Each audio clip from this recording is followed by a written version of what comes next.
ከዛ ቀረማለ ይግባኝ አልኩኝ። የተከበረው ፍርድ ቤት የተሰጣት ጊዜ በቂ ነው። 48 ቀን ታስሬያለሁ። ይግባኝ በይግባኝ 48 ቀን ታስሬያለሁ። ያለ አግባብ ነው የታሰርኩት። ምንም አይነት ህገወጥ የሰው ዝውውር እኔ አልተሳተፍኩም። ምንም ነገር የለም። መኪናሽ በ2016 መስከረም ወር 8 ኤርትራዊ ጭኗል። ህገወጥ የሰው ዝውውር ነው እንዴት ይባላል? ማለት ሰዎቹ ከሀገር አልወጡ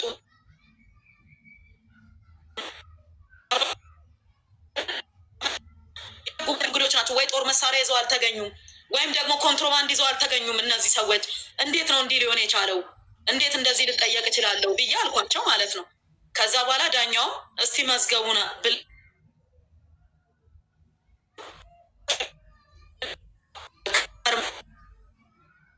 ላይ የግል ተዘዋወረ የሚባልም ሰው የለም፣ የሰው ስምም የለም ጨርሶ። ምንም አይነት ሰው የሰው ያዝ እያደረገን ስለሆነ አንድ የኮፒ ሊንክ አድርጉልኝ። ያዝ እያደረገ ነው፣ ያዝ እያደረገ ነው። በረከትን እየያዛ ስለሆነ አንድ ኮፒ ሊንክ አድርጉት። አንዴ ሪፖስት ማለት ነው። ሪፖስት ማድረጊያውን ለምን ጃም ስለሚኖር እንትን አድርጉት። ታች ላይ 32,000 ነው የሚታየኝ። ሂዱ አንዴ። እስከዛ እነሱ ኮፒ ሊንክ እያደረጉ ክሱ መጀመሪያ የተከሰስሽበት ክስ እያለ ነው እዛው እስር ቤት ሆነሽ ሌላ ክስ የመጣው ነው እንደተረዳ ነው ከሆነ። ሁለተኛ ነገር መኪኖቹ እነዚህ ምክንያቱም ሶሻል በቪአይፒው አንድም ቀን ሳይሰጣቸው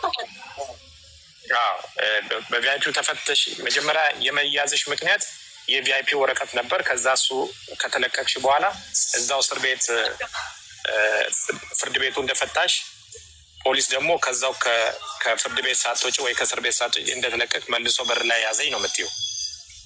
ይዞ አስገብቶኝ ጥያቄ ጠይቀኝ። ኦኬ ስትናገሪ ወይ ደግሞ ከሶሻል ሚዲያ ላይ ወደዚህ ላይቭ ከመምጣቴ በፊት ሶሻል ሚዲያ ላይ የጻፉትን ነገር እያየው ነበር እና ክስሽ የተቀመጠው በህገወጥ የሰዎች ዝውውርና እንዲሁም ደግሞ በታክስ ስወራ የሚል ነገር አይቻልም። እርግጠኛ ምናልባት አይተሽ ካልሆነ። ሁለተኛ እነዚህ የሰዎች ዝውውር ኦኬ እዛ ሶሻል ሚዲያ ላይ ጻፈውን አይቻልም። ሌላ ምንድን ነው ሀገር ውስጥ አልነበርኩም፣ ለሱ ማስረጃ ማሳየት ትችላለሽ? አለሽ ማስረጃዎች የሀገር ውስጥ አለመኖርሽ የሚያሳዩ? ብኖርም እኮ ይኸውልህ የለውም እንጂ ብኖርም እኮ መኪኖቼ እንግዳ ጭነው ጉብኝት በሚሄዱ ሰዓት አብሬያቸው እኮ አልዞርም። እኔ አንድ ቱር ጋይድ እና አንድ ሹፌር መኪና ይዞ ይሄዳል። አፋርም ሊሄድ ይችላል፣ መቀሌም ሊሄድ ይችላል፣ ደቡብ ክልል መኪኖቹ የምንድን ናቸው? የአንቺ ናቸው? ባሌ ማውንቴን ሊሄድ ይችላል። ቱር ናቸው፣ የኔ ናቸው። ቱር ነው የሚሰሩት። የቱር ፋይዳቸው ራሱ የቱር ነው። ምን ቱር ነው ያንቺ? ምን ቱር የሚባል ያ ማለት እኔ በሰዓቱ ኢትዮጵያን ቱር። ኦኬ። ስለዚህ ተከራይቶ ቱር በሚያደርጉ ሰዎች የኔ ነው። ተከራይቶ በሚጠቀሙ ሰዎች ነው። መከራየት ሳይሆን ተከራይቶ አይደለም፣ የጉብኝት ነው የሚከፍሉት። ፓኬጅ ነው። መኪናው አይከራይም። ምንድነው መኪናው ክራይ ሳይሆን የሚባል ከዚህ ቦታ ወደዚህ ቦታ መሄድ እንፈልጋለን። ለምሳሌ ቱር ጋይድ እንፈልጋለን ሊል ይችላል፣ አልፈልግም ሊል ይችላል። ለምሳሌ ቦታውን አውቀዋለሁኝ ምንም ችግር የለውም ካለ ማለት ነው ያለ ቱር ጋይድ በሾፌር ብቻ መሄድ ይችላሉ። አይ ስለ ቦታው ማብራሪያ እንፈልጋለን ቱር ጋይድም ይደረግልን ካሉ እዛው ኮስት ላይ ይጨመርባቸውና ቱር ጋይድም ይዘው ይሄዳሉ ማለት ነው። አስተርጓሚ እንፈልጋለን ካሉ እንዲሁ አስተርጓሚም ይዘው ይሄዳሉ ማለት ነው። እንግዲህ ያ ማለት እንግዳ በየቦታው ሲሄድ እንግዳ ይዘው ሲሄዱ እኔ ባለቤትም ብሆን ማንኛውም አይነት እንግዳ ወደ ኢትዮጵያ መጥቶ ሲጎበኝ አብሬው ሄጄ አልጎበኝም፣ አብሬ ሄጄ አላይም። የራሱን የቻለ ድርጅቱ ማናጀር አለው፣ ስምሪት አለው፣ የመኪና ስምሪት አለው። ስራው ገብቷል። በራሱ ቢተዳደር ስራ ነው። ራሱን የቻለ አንድ ድርጅት ነው፣ አንድ ተቋም ነው። ስለዚህ የዛኔ እነዚህ እንግዶች በሄዱ ሰዓት እኔ በአጋጣሚ አገር ውስጥ አልነበርኩም። ምክንያቱም አዲስ ዓመት ስለነበረ ከልጆቼ ጋር ነበርኩኝ አየርላንድ ማለት ነው በሰዓቱ ገባ። ብኖርም ግን ኢትዮጵያ ውስጥ ላልሰማ እችላለሁ። እንግዳ መጥቶ መኪና ይዞ ቢወጣ ወይ ወደ ሆነ ቦታ ቢሄድ ማለት ነው ላልሰማ እችላለሁ። አልሰማም። ለምን አልጠይቅማ? ይሄ መኪና ወዴት ሄደ፣ ምን ይዞ ሄደ፣ እንግዳ ይዞ ሄደ ወይ ምናምን ብላ አትጠይቅም። ለምን ራሱን የቻለ ለዚህ ስራ የተቀጠረ ማኔጅ የሚያደርግ ራሱን የቻለ ቲም ስላለ እነሱ ማኔጅ ያደርጋሉ እንጂ እኔ ይሄን ነገር ማኔጅ አላደርግም ማለት ነው። ስለዛ እነዚህ እንግዶች ኦሮሚያ ክልል ነበሩ፣ እየተዘዋወሩ ሲያዩ ነበረ። ወደ ተልተሌ ነጭ ሳር ፓርክ ምናምን እየሄዱ ነበረ ተብሎ ደረሰኙ ላይ ተጽፏል። ገባ እንግዳ እንትን ሲል የሆነ ፑር ኮኔክሽን ይላል። ኤኒዌይ እንዴት እንደሆነ አላውቅም። እየተሰማችሁ ከሆነ እና እንግዶቹ ወደዛ አካባቢ እየሄዱ እንደሆነ ከየት ሆነሽ ነው የገባል? ኢትዮጵያ ነው ያለሽው? ቤቴ ነኝ ያለው። ቤቴ ስትይ የት ሀገር? ኢትዮጵያ ነው ወይስ? ኦኬ ያው አየርላንድም ቤት ስላለሽ ብዬ ነው።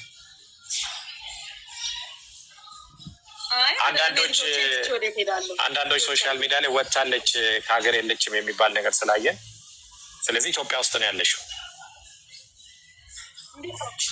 ኢትዮጵያ ውስጥ ነው። ልጆቼን ትቼ ወዴት እሄዳለሁ? ተማሪ ናቸው፣ እየተማሩ ነው። ኦኬ እሺ፣ ጨርሼ ሀሳብሽ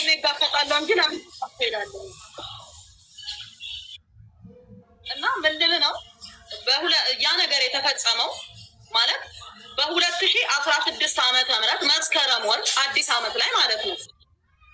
መኪናሽ ሰዎች ጭኖ ኦሮሚያ ክልል ሲንቀሳቀስ ነበረ። እሱ ደግሞ የህገወጥ የሰው ዝውውር ነው ብለን እናምናለን ነው የተጠየቅኩት። ከዛ በኋላ ፍርድ ቤቱ ደግሞ ማለት ነው የፌዴራል ከፍተኛ ፍርድ ቤት አራዳ ምድብ ችሎት ይግባኝ ሰሚ ችሎት ማለት ነው ይሄ ህገወጥ የሰው ዝውውር ነው ብለን አናምንም አለ ፍርድ ቤቱ። ምክንያቱም አንደኛ የግል ተበዳይ የለም፣ ተዘዋወርኩኝ በህገወጥ መንገድ ልታዘዋውረኝ ነበረ፣ እያዘዋወረችኝ ነበረ፣ ተዘዋውሬያለሁ ወይ እሷ መኪና ላይ ተጭኛለሁ ወይ በደል ደርሶብኛል ያለ የግል ተበዳይ የለም። ማንም የግል ተበዳይ የለም። መዝገቡ ላይ ምንም ነገር አያሳይም። ስለዛ ፍርድ ቤቱ ይሄንን ነገር ሙሉ ለሙሉ ውድቅ አድርጎታል አለና ውድቅ አደረገው። ህገወጥ የሰው ዝውውር አልተፈጸመም ማለት ብለን እናምናለን አለ ፍርድ ቤቱ። ከዛ በኋላ ቀጠለና ደግሞ ሌላም እንትን መጥቶ ነበረ ከሷ ጋር ከሴቷ መርማሪ ጋር ወንድ መርማሪም ነበረ። እንደዛ ሌላም ጉዳይ አለን የተከበረው ፍርድ ቤት አሉ። ምን መዝገቡን አጣምረ ነው ምንድን ነው ተብሎ ሲጠየቁ ወይዘሮ በረከት አትክልትና ፍራፍሬ አምራች ናቸው እንደሚታወቀው እና በጣም ያው የተለያዩ ደንበኞች እየመጡ አትክልትና ፍራፍሬ ከሳቸው ይገዛሉ። የተለያየ አገርም ይልካሉ፣ የተለያየ ከተማም ይልካሉ፣ አዲስ አበባ ውስጥም ያከፋፍላሉ። እና 4 የሚሆኑ ሰዎች ክፍያ ፈጽመው ውል ገብተው ግን አትክልቱ በሰዓቱ አልደረሳቸውም። የወስደውም ደግሞ ቀሪ አትክልት ያላቸው ሰዎች 4 ሰዎች ያልደረሰን አትክልት አለ ብለው እኛ ጋር አመልክተዋል አሉ። ከዛ በኋላ ክቡር ፍርድ ቤቱ ደግሞ ይሄ እኮ ፍትሐ ብሔር ነው፣ ውል ካላቸው ጉዳያቸው የአትክልትና ፍራፍሬ ኬስ ከሆነ እንደ ውሉ እሳቸው ካላደረጉ ወይም ካልፈጸሙ ሰዎቹ ገንዘባችን ይመለስልን ብለው ውላቸውን ይዘው የከፈሉበትን ስሊፕ ይዘው ቀሪ ካላቸው ወይም በቃ ከፈለጉ በፍትሐ ብሔር እኮ ጠይቀው ገንዘባቸውን ማስመለስ ይችላሉ። አይ ተጭበርብረናል ብለው ያስባሉ ሲል ፍቃድ አላቸው የላቸውም? አላቸው። ኢንቨስትመንት ላይሰንስ አላቸው። አምራች ናቸው አይደሉም? ናቸው። መጋዘን አላቸው የላቸውም? አላቸው። ውልና ማስረጃ ሄደው ተፈራርሟል። ታዲያ ምኑ ነው ማጨ? የተጭበረበሩት የቱ ጋር ነው? ማለት የሌላቸውን አለኝ ቢሉ ኖሮ፣ ሳያመርቱ አምርቻለሁ ቢሉ ኖሮ፣ የሆነ ነገር አርገው ቢሆን ኖሮ ይሄ ህገወጥ ነገር ወይም የሌላቸውን አለኝ ብለዋል በማለት ሊጠየቁ ይችሉ ነበረ። አሁን ግን ይሄ ፍትሐ ብሔራዊ ባህሪ ስላለው ምናልባት ፈርዘር እንመረምራለን ካላችሁ በ100 ሺህ ብር ዋስ ይፈቱና ምርመራችሁን ቀጥሉ አሏቸው። በነገራችን ላይ እሱ መዝገብ ስለተዘጋ 100 ሺህ ብሩ እንዲመለስ ታዞ 100 ሺህ ብሩ ይመለስም ተብሏል። ፋይሉ ተዘግቶ ማለት ነው። ምንድን ነው እንደዛ ሲል ፍርድ ቤቱ አልተቀበለውም፣ ውድቅ አደረገ። በዋስ ይውጡ በቃ እሱም ከሆነ በዋስ ይውጡ ተባለ። ህገወጥ የሰው ዝውውር ግን አልተፈጸመም ብሎ ፍርድ ቤቱ መዝገቡን ሙሉ ለሙሉ ነው የዘጋው። ከዛ ይግባኛሉ ድጋሚ እነሱ ማለት ነው። ከአራዳ ከፍተኛ ፍርድ ቤት ይግባኝ ስትል ቀጥታ የምትቀርበው የት ነው? ቀጥታ የምትቀርበው የት ነው? ጠቅላይ ፍርድ ቤት ነው። ተመልሰን ጠቅላይ ፍርድ ቤት ቀረብን። ከዛ 3 ዳኞች ናቸው። አሁንም እራሳቸው በፊት ያዩን ዳኞች ናቸው። ወይዘሮ በረከት ተለቀው ድጋሚ ተይዘው ነው ወይስ መጀመሪያውኑ አልተለቀቁም ብለው ጠየቁኝ ዳኞቹ። ክቡር ፍርድ ቤት አልተለቀቁም፣ እዛው ይፈቱኛል፣ እዛው በቁጥጥር ስር ያውሉኛል፣ እዛው ይፈቱኛል፣ እዛው በቁጥጥር ስር ያውሉኛል፣ አልተለቀኩም አልኳቸው። ዛሬ 52ኛ ቀኔ ነው ከታሰርኩኝ፣ አልተለቀኩም አልኳቸው። እሺ እስቲ ስለ ጉዳዩ አስረዱ አሉ። አስረዱ። ስለ ህገወጥ የሰው ዝውውርም ተፈጽሟል ብለን እናምናለን። የእሳቸው መኪና 8 ኤርትራዊ ጭኗል። በ2016 ዓመተ ምህረት ከ2 ዓመት ከ6 ወር በፊት 8 ኤርትራዊ ጭኗል። ስለዛ እነዛ ኤርትራውያን በህገወጥ መንገድ እየተዘዋወሩ ነው ብለን እናምናለን ሲሉ ዳኛው ስለዚህ ጉዳይ በረከት ማስረዳት ትችላለሽ ብለው ጠየቁ። ማስረዳት ይችላሉ ብለው ጠየቁኝ። አዎ የተከበረው ፍርድ ቤት ኦሮሚያ ፖሊስ ጠበቃ ሄዶ ኦሮሚያ ፖሊስ ያለውን መረጃ በጠቅላላ ሰብስቦ መጥቷል፣ ማስረዳት ይችላሉ አልኩኝ። እሺ የተከበረው ፍርድ ቤት እነዚህ እንግዶች ጎብኚዎች ናቸው። ተጭነው ሲሄዱ መንገድ ላይ ፖሊስ አስቆማቸው፣ ቼክ አረጋቸው። ለምን? የውጭ ዜጋ ናቸው። ማንም ሰው ለምን ተጠረጠርኩ ማለት አይችልም። ጠረጠረ፣ ፖሊስ አስቆማቸው፣ ቼክ አደረጋቸው። ኬዛቸውን ሲያይ ጎብኚ እንደሆኑ ምንም አይነት ችግር እንደሌለባቸው ከኮንትሮባንድ ጋር ከጦር መሳሪያ ጋር ግንኙነት እንደሌላቸው ስላወቀ በአንቀጽ 28 ፈቷቸዋል። አንቀጽ 28 ማለት በመታወቂያ ዋስ ማለት ነው። ሹፌሬን ደግሞ በአንቀጽ 42 ፈቶታል። ያ ማለት አልተከሰሰም ማለት ነው፣ ተለቋል። የኔ ደግሞ መኪናው የኔ ስለሆነ ቼክ ተደርጎ አገር ውስጥ እንዳልነበርኩ ተረጋግጦ ንብረትነቱ መመለስ አለበት ተብሎ መኪናው ወደ ድርጅቱ ተመልሶልናል ከኦሮሚያ ፖሊስ። ይሄንን ነው የማውቀው የተከበረው ፍርድ ቤት። አሁን ትናንትና ጠዋት እንደተፈጸመ አድርገው እንደ አዲስ መጥተው እንደዚህ ለምን እንዳሉ አልገባኝም። ምን እንደፈለጉ ራሱ አልገባኝም። መኪናዬ እኮ ነገ ጠዋት ናይጄሪያ ጭኖ ሊያዝ ይችላል። ያ ማለት ሰዎቹ በህገወጥ መንገድ እየተንቀሳቀሱ ነው ወይ? ነገ መጥቶ የመናዊም ሊጭን ይችላል። ምክንያቱም ቱር ነው ድርጅቱ። ቱር ድርጅት እስከሆነ ድረስ የተለያዩ ነገሮችን እስከሰራ ድረስ ይሄንን ነገር የግድ ስራው ነው፣ መጫን አለበት። ይጭናል፣ ወደፊትም ይጭናል አልኳቸው።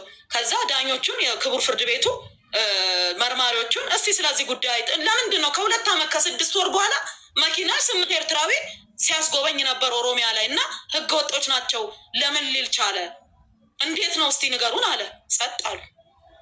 እሺ ስለ አትክልትና ፍራፍሬ ማውርታቸዋል፣ እስቲ ስለሱም ማስረዱን። ያ አትክልትና ፍራፍሬ ከፍለው የተወሰነ ቀሪ ብር ኖሯቸው ያልተከፈላቸው ሰዎች አሉ። ወይ አትክልቱ አልተሰጣቸውም ወይ ብሩ አልተሰጣቸውም።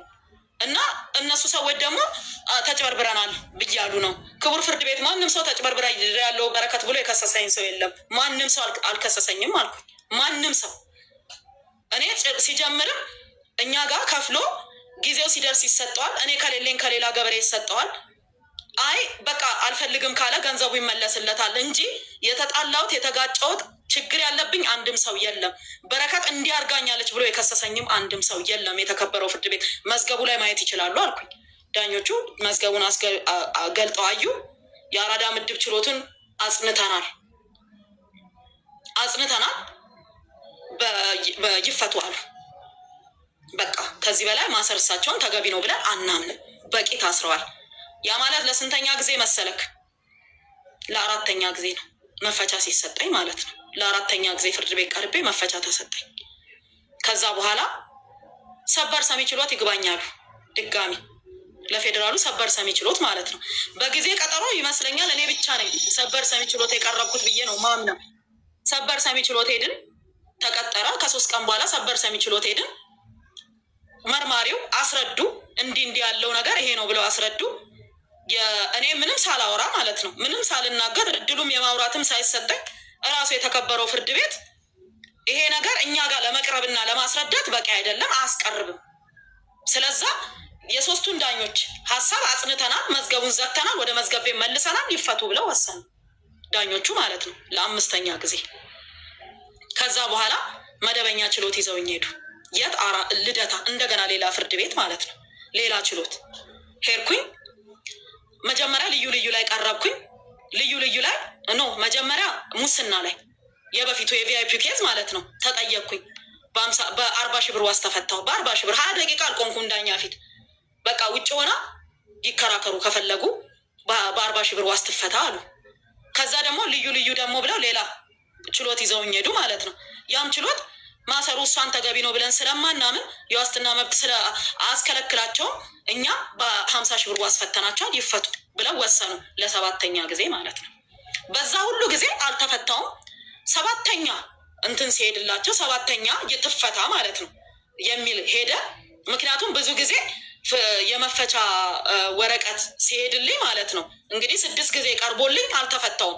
ምክንያቱም የሆነ የምንጠብቀው ስልክ አለ ይላሉ ፖሊሶቹ፣ ማለት ኮማንደሮቹ። የሆነ ከላይ የሚደውልልን ሰው አለ፣ የእሱን ስልክ እየጠበቅን ነው ይላሉ። እኔ በህግ አግባብ የምጠየቅ ከሆነ ጥፋተኛ ከሆንኩኝ ህግ እየዳኘኝ ከሆነ ማን ነው ከላይ የሚደውለው? ለምን ይደወላል? በቃ ፍርድ ቤት ከለቀቀኝ መልቀቅ ነው። ምክንያቱም ማንም ሰው ያለ ፍርድ ቤት ትዕዛዝ ሊታሰር አይችልም። የሀገሪቱ የመጨረሻ የስልጣን አካል ፍርድ ቤት ነው። ስለዛ ፍርድ ቤት ልቀቋት ካለ መለቀቅ ብቻ ነው ያለብኝ። ግን ቆይ እየተነጋገርን ነው፣ ከላይ የምንጠብቀው ስልክ አለ ይላሉ። ማን እንደሆነ ደዋዩ ግን አናውቅም። ከዛስ እዛ መሀል ላይ እያለሁኝ እንደምታውቀው የፈለጉትን ይጽፋሉ፣ የፈለጉትን ይፖስታሉ። ሲም ካርዴ ስልክ ውስጥ አለ። ቴሌግራም ዳውንሎድ አድርገው አወረዱ፣ እዛው እያለ ማለት ነው። ቴሌግራም አወረዱ እዛው። ከዛ ቴሌግራሜ ላይ ውጭ ሀገር ላሉ ጓደኞቼ፣ አውስትራሊያ ላሉ ጓደኞቼ፣ እንደውም ዘፋኝ ይሄ የቦረና ዘፋኝ ታስተው ጸጉሩን የሚያጎፍረው ልጅ እንደው አደም ነው ስሙ ማለት አደም የሚባል ልጅ፣ እሱ ራሱ 15 ሺህ ብር ተበልቷል። የሚገርምት ሜሴጅ እየላኩ እባካችሁን ተፈትቻለሁ እርዱኝ፣ እባካችሁን ተፈትቻለሁ እርዱኝ እያሉ ወደ ተለያየ ሰው ሜሴጅ ይልካሉ፣ ወደ ተለያየ ሰው ማለት ነው። ከዛ በኋላ ሰው ደግሞ በረከት ተፈታለች እንኳን ደስ አላችሁ እያለ ወደ ቤተሰብ ይልካል። ከዛስ እባካችሁን ገንዘብ አስገቡልኝ ተቸግሬያለሁ፣ ገና መፈታቴ ነው የሚል ሜሴጅ ለሁሉም ሰው በቴሌግራም ይደርሳል። ቢኒያም የሚባል የሐዋሳ ልጅ አብሮ አደጌ ነው። $1800 ከአሜሪካን ሀገር ክሬዲት ካርዱን ሰጥቶ ተወስዶበታል። ከአውስትራሊያ ሌላ ጓደኛዬ ወደ $450 ተወስዶበታል። እኔ እኮ እስር ቤት ነኝ ያለሁት። ስልኩ ያለው ፖሊስ እጅ ነው። ከዛ መጨረሻ ላይ ባለቤት ቀጥታ ሄደና ገባና ኮሚሽነር ብርሃኑ የሚባሉና አሉ ነበሩ፣ አሁን የሉም። እሳቸው ጋር ገብቶ ስልኳ ቴሌግራም የላትም እኮ እሷ ቴሌግራም አትጠቀምም እና እባካችሁን ወደ ተለያየ ሰው እየተላከ ነው፣ አካውንቱን ቼክ አስደርገናል እና እላዩ ላይ ምን ይላል? ሳጅን ሲሳይ ይላል ባለ አካውንቱ። ሳጅን ሲሳይ የሚባል ሰው ገንዘብ አስገቡልኝ እያለ እየወሰደ ነው፣ እባካችሁን ይህን ነገር አጥፉ ወይም ደግሞ የሆነ ነገር አድርጉ ብሎ ሄደው አመለከተ። የባንክ አካውንቱ ነው ሳጅን ሲሳይ የሚለው የባንክ አካውንቱ ነው። አዎ እዛ ቴሌግራም ላይ ገንዘቡን የሚቀበለው ሰው ሳጅን ሲሳይ ይላል። ገንዘቡን ያስገቡ ሰዎች አለ። ስክሪንሻት አለሽ? አለ። ማስረጃ አለሽ? አለኝ።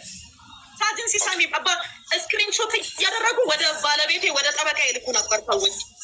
$1800 ከአሜሪካ የተወሰደበት ሰው አለ። ወደ $400 $450 ከአውስትራሊያ የተወሰደበት ሰው አለ። ስክሪንሾት አድርጎ ሰዎች ወደ እኛ ወደ ቤተሰብ ይልኩ ነበረ። ለምን? የተፈታው መስሏቸው።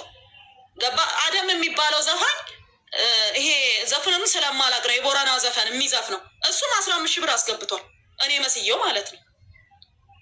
ከዛ እና ይሄ ብዙ ሰው ከተፈታውኝ በኋላ መጠየቅ ጀመረ እና ምን ልል ነው ሀክ ተደርገሽ ከሆነ መጡና መርማሪዎቹ ሀክ ተደርጎ ይሆናል ሲሉኝ፣ አንድ ነገር ሀክ የሚደረገው ካለ ነው። እኔ አሁን ዋትሳፕ ሳይኖረኝ ዋትሳፕ ሀክ ሊደረግ ይችላል እንዴ?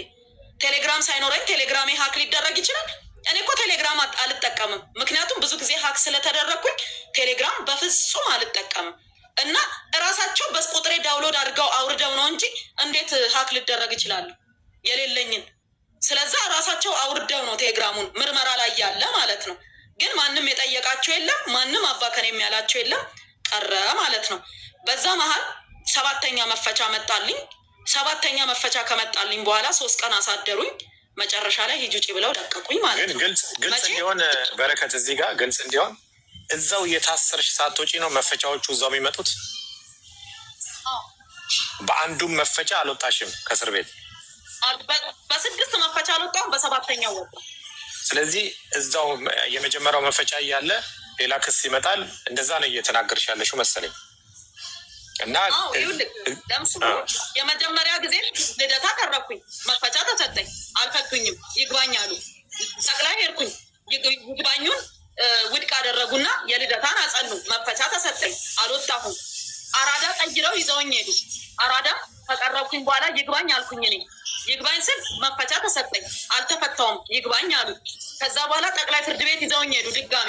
ጠቅላይ ፍርድ ቤትም አጽንቻለሁ ትፈታ አለ፣ አልፈቱኝም። ከዛ ቀጥሎ ደግሞ እንትን ሄድኩኝ ሰበር ሰሚ ችሎት። ሰበር ሰሚ ችሎትም ለማሰር በቂ አይደለም ትፈታ አለ፣ አልፈቱኝም። የዛኔ በየጊዜው ይመጣል፣ ከዛ ይመጣል ማለት ነው። ከዛ እንደገና መደበኛ ችሎት 2 ወሰዱኝ። እነሱም ፈቱኝ። በ40 ሺህ ብር እና በ50 ሺህ ብር ዋስ ትውጣና በውጭ ትከራከር፣ በቃ በውጭ ይለቅ ሁሉም ነገር አሉ። 6ኛ መጣ፣ አልፈቱኝም። 7ኛ መጣ፣ የመጨረሻ ማለት ነው። መጨረሻ ላይ 3 ቀን አሳደሩኝ። መጥቶም የ7ኛው መጨረሻ ላይ እንዲህ አለ ባለቤቴ፣ እንዴ ማለት አልገባኝም፣ ምንድን ነው ይሄ ነገር? ለምንድን ነው ፍርድ ቤት ትፈታ ካለ ለምንድን ነው ማትፈቷት? ምንድን ነው እስቲ አስረዱኝ፣ ያላወቅኩት ነገር ካለ ስል የዛን ቀን በቃ ትውጣ ብለው ትፈረሙና ውጭ አሉኝ ማለት ነው። በ7ኛ መፈቻ 14 ጊዜ ፍርድ ቤት ቀርብ ያለው 7 መፈቻ ተሰጥቶኛል። በ7ኛው መፈቻ ነው የወጣሁት ማለት ነው። 7 ጊዜ ነው መፈቻ የተጻፈልኝ ከፍርድ ቤት። ወራንቴ ማለት ምንድን ነው ይሄ? መፈቻ ይጻፍ የለ ይላክ የለ ከየፍርድ ቤት 7 ጊዜ ተልኮልኛል ማለት ነው። በ7ኛው ነው የወጣሁት። ያ ማለት ጥር 22 ወጣው ማለት ነው። ጥር 22 ወጣው። ከዛ በኋላ ጤንነቴም ደህና ስላልነበረ በጣም አመመኝ። ሆስፒታል እየተመላለስኩ ነበረ። ጦር ኃይሎች ሆስፒታል ነው። ጦር ኃይሎች ሆስፒታል በነገራችን ላይ ፕራይቬት ዊንግ አለው። ቀጥታ እዛ ሄጄ እየተመላለስኩኝ እያለ በአጋጣሚ እግሬ ላይ እብጠት ታየ። ከዛ እግሬን እስካን ሲያደርጉት ምን ተገኘ? ይሄ ቬን ላይ የደም መርጋት ተገኘ። ከዛ ወዲያውኑ ከባድ ነበረ በሽታው። እኔ አላውቅም፣ ደም መርጋት ከባድ መሆኑን አላውቅም። በሰውም በጓደኞቼም በዘመድም አይቼም ስለማላውቅ ከባድ ነው ብዬ አላሰብኩም ነበረ። ወዲያውኑ መተኛ አለብሽ ተባልኩኝ። እዛው ጦር ኃይሎች ሆስፒታል እንድተኛ ተደረግኩኝ። ሲቲ ስካን ቼክ ስደረግ ኦልሬዲ ሳምባይ ላይ አለ፣ ኢምቦሊዝም ሆኗል ማለት ነው። ሳምባይ ላይ ደርሷል። ከዛ በጣም ከባድ መርፌዎች ናቸው። በቀን 3 የነበረው ጠዋት 80 የሚል ማታ 80 ወስዳለው። እረፍት አድርጊ እንዳትንቀሳቀሽ ተባልኩኝ። ምክንያቱም ደም ማቅጠኛ ነው ሲሰጠኝ የነበረው እና እዛ ሕክምና ላይ ጦር ኃይሎች ሆስፒታል ወደ 18 ቀን ቆየሁኝ። በዛ ሁሉ ወደ ስራም አልተመለስኩም፣ ወደ ሶሻል ሚዲያም አልተመለስኩም። ዝም ብዬ በቃ ኑሮዬን ቀጠልኩኝ። በዛ መሀል እንግዲህ እንደምታውቀው እየኖርኩ ነው። ቤቴ መጥሪያ አልመጣልኝም፣ አልተጠየቅኩም። መቶ አንኳቶ የጠራኝ ሰው የለም። በድንገት እንደ ማንኛውም ሰው በረከት ክስ ተመስርቶባታል። ኦኬ፣ አሁን የመጀመሪያውን ከጨረስን በኋላ አሁን እስካሁን ስታብራሪ የነበረብሽን እስር ነው። አሁን አንቺ ያው ዛሬ ላይቭ ላይ ቁጭ ብለሽ እየተናገርሽ ነው። ኢትዮጵያ ነው ያለሁት ነው ያልሽው። ግን ፌዴራል ፖሊስ ወንትድ ብሎ እየፈለገች ነው እና በትክክል ምን ተከስቶ ነው ማለት? አንቺ ኢትዮጵያ ውስጥ ካለሽ እየተንቀሳቀስሽ ከሆነ ፌዴራል ፖሊስ ታዲያ ለምን እንደሌለሽ አድርጎ ወንትድ አድርጎ ሶሻል ሚዲያ ላይ ለቀቀ? ምንድነው ምክንያቱ ብለሽ ምን እየተከሰተ ነው ብለሽ ታስቢያለሽ? ፈቃደኛ ከሆንሽ ምናልባት የኢትዮጵያ ውጭው ምናምን ሊታይ ስለሚችል ምናልባት ኢትዮጵያ ውስጥ መኖርሽ የሚያረጋግጥ ነገር ማሳየት ትችላለሽ።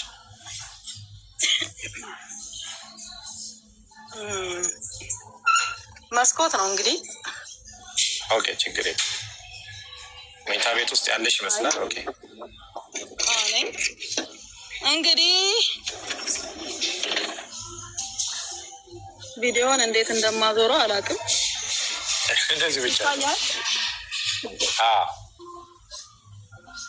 ይታያል። ኢትዮጵያ ነው አይደል? ኢትዮጵያ ነው። አውሮፓ ያለው አልመስልማ። ከዚህ በላይ ላሳይህ አልችልም። ኦኬ፣ ችግር የለውም። አይ በቃ በጣም ጥሩ። ምክንያቱም ፌዴራል ፖሊስ አገር ውስጥ እንደሌለሽ አንዳንዶችም ሰዎች ሶሻል ሚዲያ ላይ እንደሰማ ነው አገር ውስጥ የለችም የሚል ነገር ስለሆነ ታዲያ ለምንድን ነው ወንትድ ብሎ የፈለገሽ? ምንድን ነው የተፈጠረው? በእውነት አላውቅም። ማለት አሁን ራሱ ሰው ሲያይ ዛሬ ራሱ ካፌ ሄጄ ነበረ። ሰዎች ሲያዩ እውነት ለመናገር አሁን የምናወራው ስለ ነዳጅ ነው።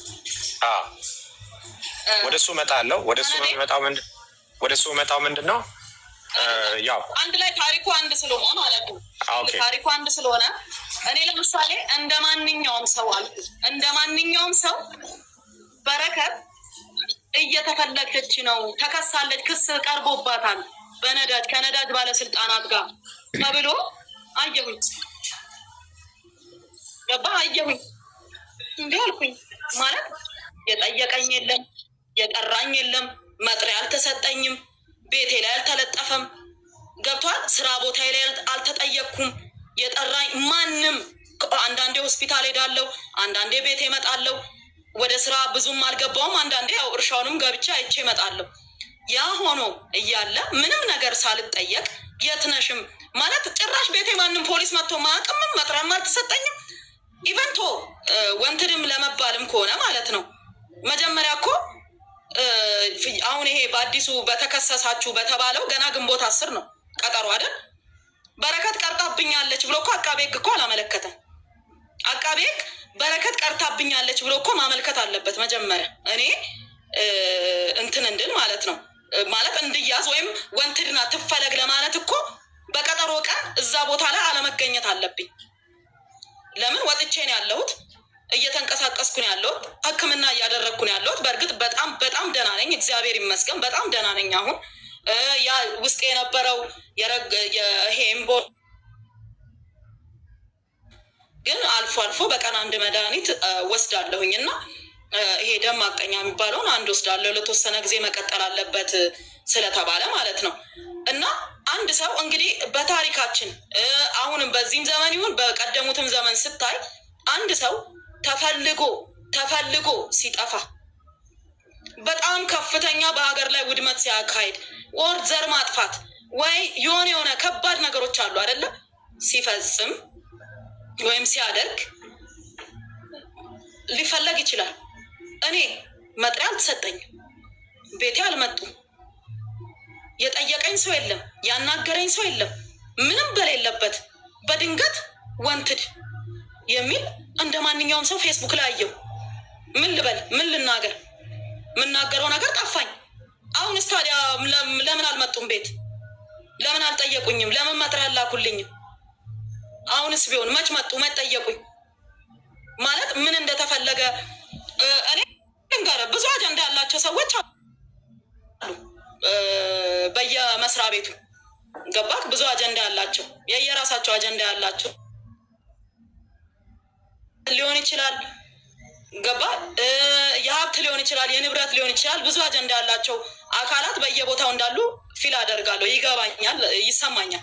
ነገር ግን ሳልፈለግ ምንም አይነት ነገር ሳያደርጉ ሳይጠይቁኝ መጥሪያ ሳይሰጡኝ በድንገት ወንትድ ቢያንስ እኮ ፍርድ ቤት ጋዜጣ ላይ ይታተም እኮ ብሎ ማዘዝ አለበት። እኔ ስጠፋ ማለት ነው ጭራሽ ከጠፋው ካልተገኘው ማለት ነው ምን ማድረግ አለበት? መጥሪያም ተሰጥቶኝ ካልቀረብኩኝ ተፈልጌም ካልመጣሁኝ ማለት ነው ምን ማድረግ አለባቸው? አዲስ ዘመን ተብሎ ማለት ነው ቤቴ በር ላይ ይለጠፋል፣ ቤቷ ነው ተብሎ ከታሰበ። ቀጥሎ ደግሞ ቢሮዬ ላይ ይለጠፋል መጥሪያው ማለት ነው። ፖሊስ ቤት ድረስ ይዞ መጥቶ ወይም ለቀበሌ ይሰጣል። አድራሻ ያለኝ ሰው ነኝ፣ ቤት ያለኝ ሰው ነኝ፣ ንብረት ያለኝ ሰው ነኝ። ምንም አይነት ነገር ሳልጠየቅ ሳልፈለግ መጥሪያ ሳይደርሰኝ በድንገት ወንትድ ምን ማለት ነው? ከጀርባ እነማን አሉ? እግዚአብሔር ይወቃቸው። ግን በዚሁ እንዳብራራልህ ከፈለግ የምጠይቀኝ ነገር ካለ አንድ ላይ አድርጌ ስለ ነዳጁ ላብራራ።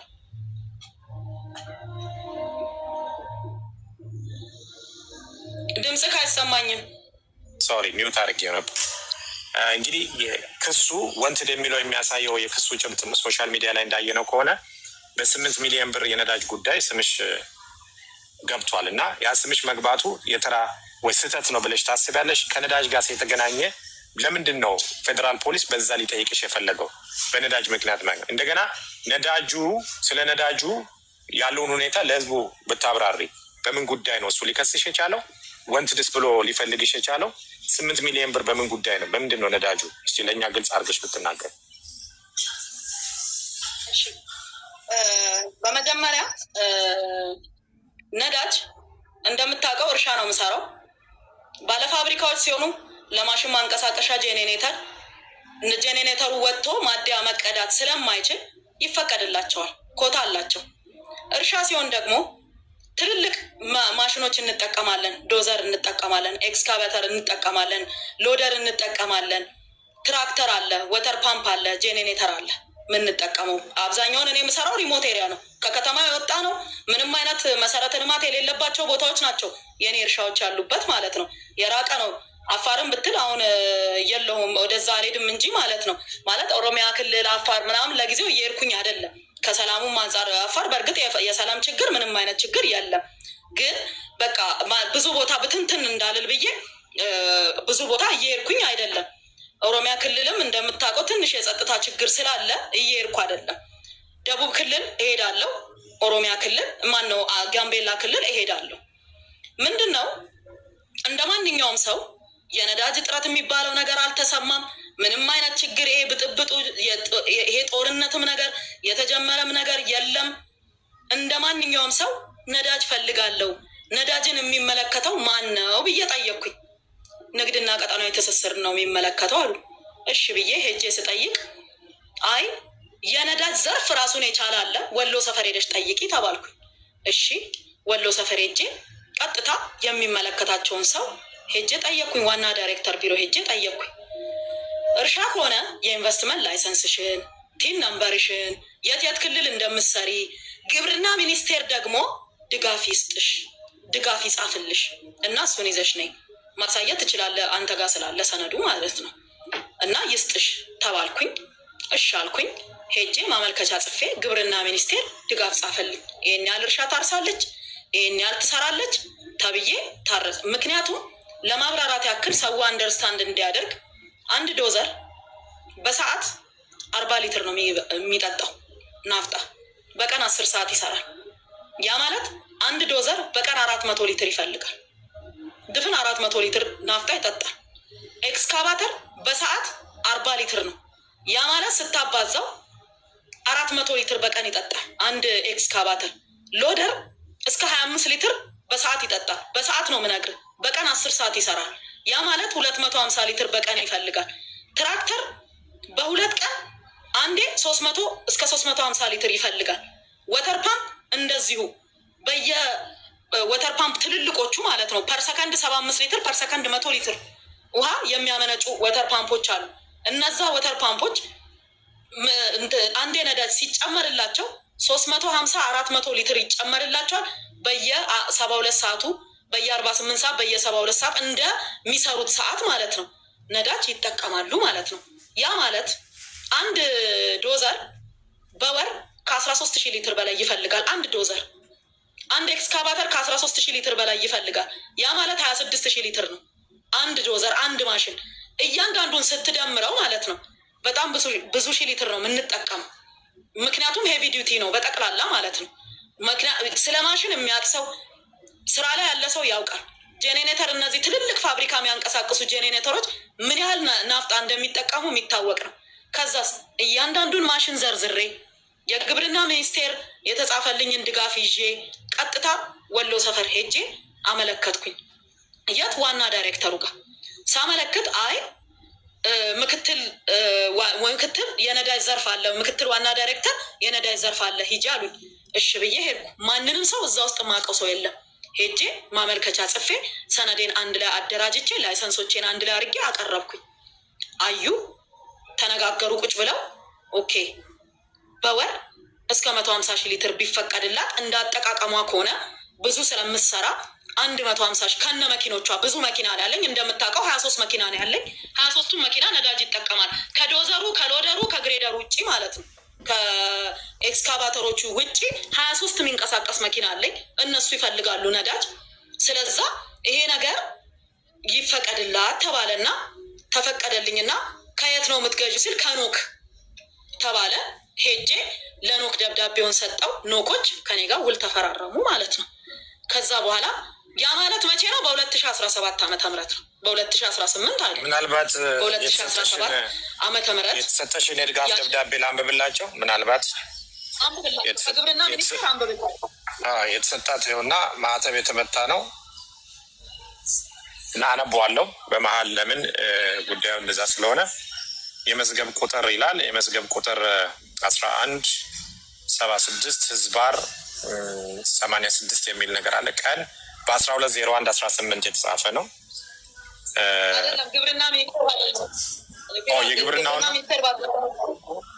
ግብርና የግብርና ሚኒስቴር ለኢትዮጵያ ነዳጅ ኢነርጂ ባለስልጣን አዲስ አበባ የሚለው ማለት ነው። እሱ ይሄ ነው አይደለ? ኦኬ። ማዕተብ የተመታ ነው። ምን ይላል?